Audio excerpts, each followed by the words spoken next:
Lay down.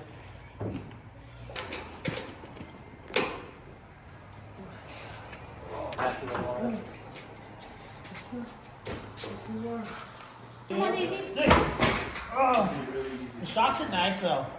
What happened to my sauce? So basically it's this thing, it's got like a little, Yeah, you're done. and we're gonna put it right there and we're just gonna give it the beans. But you're gonna have to buy one because this is what I was concerned with. So here's what I'm thinking. I'm thinking we'll get our measurements off of all of the people who have these and haven't wrecked them. We could try the porta power and see if we can get it close before we cut the cross member, or what I'm thinking is we could figure out how far back it is until the frame is mostly squared up and it matches kind of what the measurement should be, and we'll weld in a piece of tube just to hold it. Then we'll cut this cross member, then we'll bend it out with the porta power, and then we'll just lop these guys off here, and we'll do like a plate 1/4 inch, and we'll just weld the 1/4 inch on to where we lopped this, and that'll be the base for whatever bumper you use or whatnot. Because my frame's cut back to here already. Like, you know how I've got those hooks on the front? So my frame's cut to this line, and I've got the hooks there. So that's what... Have you done a lot of fishing in your life? Oh, I suck at fishing. Because, man, you rig up. Yeah.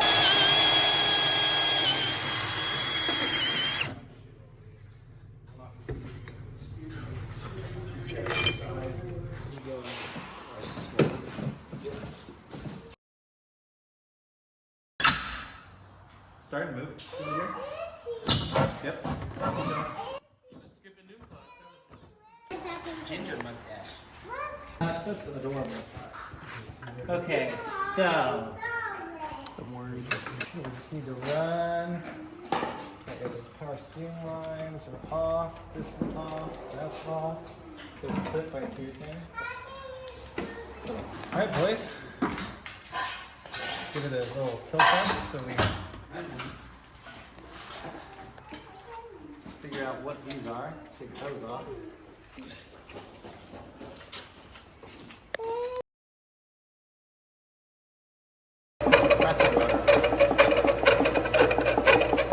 It's not this. That's what's spinning this.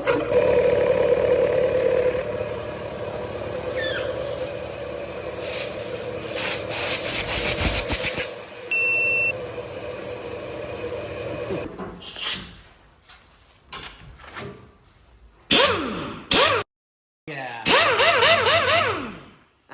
This is an ugga dugga.